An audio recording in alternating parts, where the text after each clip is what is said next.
PAP question 2. Eating and drinking.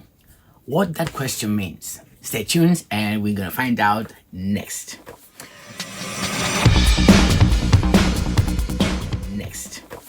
So hello, I'm your host Zack, and today we're gonna speak about PAP, personal dependence payment questions, how to answer those questions. We already covered question 1, actually question 3 actually, which is preparing food, and now we go to the next question, which is gonna be eating and drinking. Maybe it's here says 2, but actually it's 4 on the form. Anyway, without further ado, let's get started. All my information and details is from Citizen Advice Bureau and Benefits at Work. So I'm gonna read as it is here, so you can get an idea how to answer your question and what to add and what to not to add. Question for eating and drinking. What this question means. This question is about how your condition makes it difficult for you to eat and drink. This means being able to cut up food into pieces, put it in your mouth, chew and swallow it. You should say if you need prompting or reminding to eat as well, if you have physical difficulties. Then we go to question 4A. Do you use any aid or appliance to eat or drinks? Yes, no, sometimes. Question B 4B. Do you use a feeding tube or similar device to eat or drink? Yes, no, sometimes. You have to choose either yes or no or sometimes. Question C. Do you need help from another person to eat or drink? Yes, no, sometimes. You should probably tick yes if someone reminds, encourage or supervise you, someone physically helps you, or someone stays near you to make sure you're safe or not at risk. You tick yes if, and you tick yes if you need help but you don't get it. For example, you forget to eat or you have an eating disorder. Extra informations. What to write. It's important to tell the DWP more by explaining your situation in the box. It's your chance to give the DWP a true picture on how your condition affects your ability to eat and drink. They'll use this to decide if you get PAP. The more you tell them, don't worry, even the smallest, as we mentioned on the previous video. You can also use this space to explain what help you need but you don't get. So you're gonna have an extra box, and then if there's not enough space, get an extra page. Write your name and your reference number, your NINO, and the question that you're going to answer on that paper. You use a tube feed system. If you use a feeding tube into your stomach, or a feeding line into your veins, consider whether you need any help with this. You're more likely to get PAP if someone helps you. So it's important to say who helps you. Example, my partner has to talk me into eating a meal and usually has to make it as I wouldn't prepare anything for myself.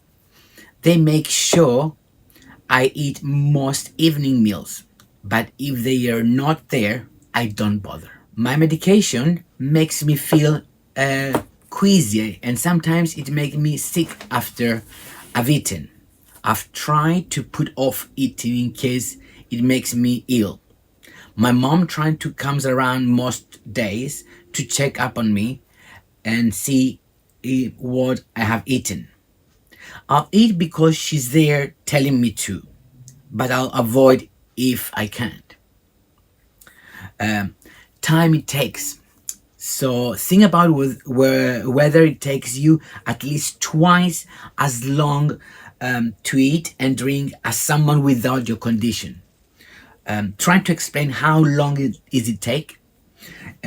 Is it okay to estimate, but say if you are. If it is too hard to estimate, explain why. For example, because it depends what you're trying to eat, or your conditions fluctuates. Remember to include the time for breaks if you can't eat a meal in one go. Explain if it takes you even longer on a bad day, and explain if it takes longer to eat later in the day or when you're tired. Good days and bad days. Now, these good days and bad days, you have to do it in all the questions, I believe. I didn't do it, to be honest. I started doing it, but it was too much for me, but I should have done it. Explain how you cope on both good days and bad days, and how you manage over a longer period of time, like a week. This gives the DWP a better picture on how you cope most of the time. Make it clear if you have good days and bad days, how often you have bad days, if you have bad days more often than not, if you have bad days more often than non bad days, how your disability affects you and symptoms differ on good and bad days, what extra difficulties and symptoms you experience on a bad day. For example, you'll find it very difficult to swallow and you can't finish a meal. It's okay to estimate your bad days, but say if you are. It's too difficult. If it's too difficult to estimate, is what we said before. Explain why. For example, because your condition fluctuates.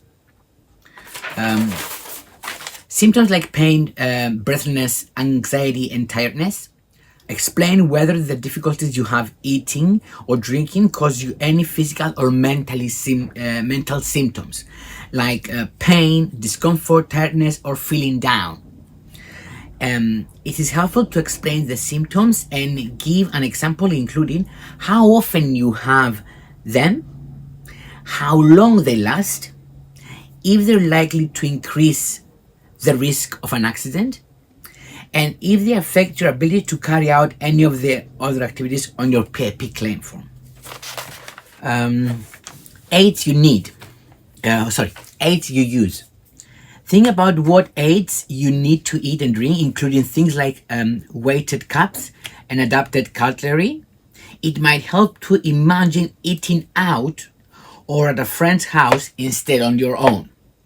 And when you're completing this, when you complete all the questions, always remember how you felt the first time you come across with that activity.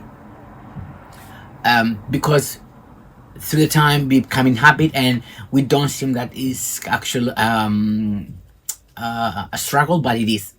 So always trying to think how you felt the first time when you do that activity. I mean, in any activity, and then answer your question. Okay. List all the things you use and why you need them. For example, if you have to use a bowl instead of a plate to avoid spilling your food. Never miss an aid off your list because you think it's obvious. And always explain how they help you. Explain what would happen if you don't use them. Make it clear if a health professional advises you to use them. Include any aids that will help you if you had them, even if you don't have them.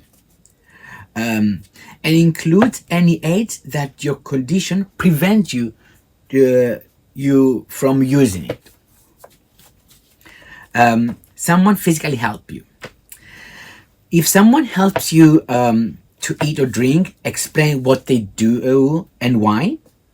If you need someone to help you cut up food, then explain why they need to, and what will happen if they don't. Let's say you're not gonna eat. Also explain. Also explain if you avoid eating any particular type of food because it needs to be cut up or is too fiddly. For example, if you don't eat fish because of the bones, but you could eat someone, but you could if someone cut it up and debone it for you. If you can't get food or drink to your mouth at all, and someone has to do this for you, explain who does this for you, why they need to, and what would happen if they don't. And if you can't fit yourself, then you should definitely get a PIP. Someone supervises you for your safety. This means that someone is with you when you eat or drink. They don't have to constantly watching you. They just have to be around. For example, this could be because you're at risk of choking. If you had problems with eating and drinking in the past, say what happened and why. For example, if you have an epileptic fit while eating. You should also mention how often a risk happens, even if it doesn't happens regularly. How badly you could be harmed, and whether there anything you can do to prevent it happening. Someone prompts, remind, or encourage you. So here it says, think about whether you ever skip meals. You could be for many reasons, such as trying to eat causes you pain or leave you exhausted. You can't face it. The thought makes you anxious. If you don't eat regular meals, try to explain why and how often this happens. This to be specific about whether you're prompting, reminded, or encouraged, and who does this. Here are some examples. I recovered from an eating disorder, and although I think I'm getting better, I find it hard to eat more than once a day, and I very rarely eat breakfast or lunch. So let's go from here. Let me see here. Eating and drinking. I have kind of okay. So for these questions, write down if you need someone to encourage you to eat the right portion size. If you can cut up some food, but cannot cut up tougher items, such as meat, write this down. Let them know if anything is spilled, or will be if you did not have help. Write down if you use any aid to help you eat and drinks, such as adapted cutlery. If you need an appliance such as a feed pump to eat, let them know if you need any help to use it properly. Eating and drinking, and this is the activity 2. What is this activity about? This activity is about your ability to either feed yourself by cutting up food on a plate, getting it to your mouth and chew it and swallow it, or by using a tube feeding device. So legal definition. Remember, there are some legal definitions or terms that appeared in many activities, like an aid, prompting, supervision, and assistance. But there are also some important definitions relevant to this activity. The regulation states that take nutrition, which is that the first before eating and drinking, it was manage nutrition or taking nutrition, something like that. So this is more easy for people to understand.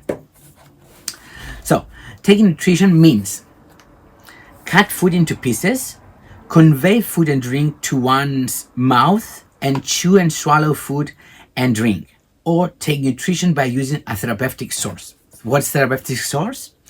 Therapeutic source means parental or internal tube feeding using a rate limiting device such as delivery system or feed pump. And remember, reliably, as we explain in reliably, the most important PAP word above, you should not be considered able to do something if, for example, you aren't safe and exhaust you, or the very slow you're doing it. If you're unable to take nutrition but it's not safe because you might choke, because you might eat too much or not enough, or if you can do it, but if you're likely to spill a lot of food or drinks, then you may score points for this activity. So, do you use an aid or appliance to eat or drink? Yes, no, sometimes. So if you use an aid or an appliance but still needs help with an activity, it is vital that you say so. If you need to use aids or appliance to be able to eat or drink, then tick yes and give details in the extra information box on that page. You should get 2 points for need to use aid or appliance unless a higher scoring descriptor also applies to you. The kind of things that might be relevant includes suction, scooper, and 2 handled bowls,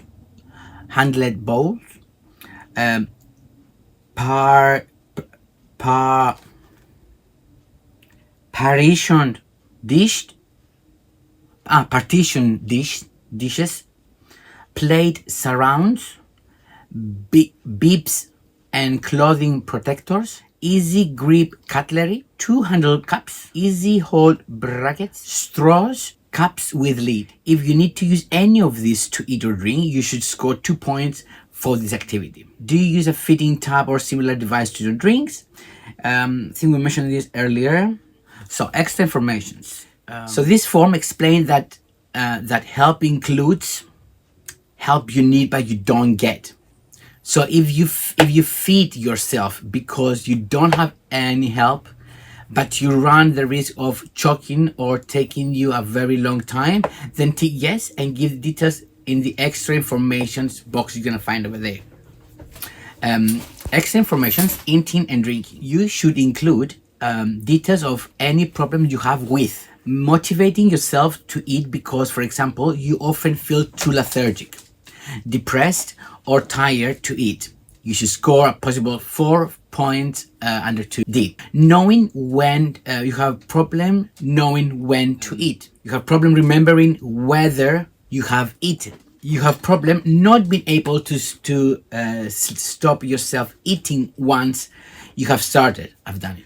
You have problem eating only very small amount because of an eating disorder. You have problem holding and using cutlery. You have problem getting food from a plate or bowl into your mouth. You have problem drinking from a cup or mug. You have problem and you need someone to tell you what food is in your plate. You have problem knowing where on your plate the food is, and you have problem needing encouragement to eat solid food because otherwise you would live on coffee, soup, and the occasional sandwich which does not constitute taking nutrition. If you are a tube fed or receive other kind of parental nutrition, describe the process involved and any help you need with keeping equipment sterile or supervising the process. Describe the problem you have, giving details and example if you can. If you use any aids or appliance, list them and explain why you use them. If you need physical help, supervision or prompting, whether you actually get or not, explain what you need and why you need it, including if you need help with using aids or appliances. If you can't manage even with help from another person and have everything done for you, please note there are just these as just examples of the kind of information you may wish to give. They aren't correct answers or any sorts, but it is vital that you give detailed evidence rather than just ticking boxes. You don't need to put the numbers in because I have the numbers here. So because of there's only one example. Because of motor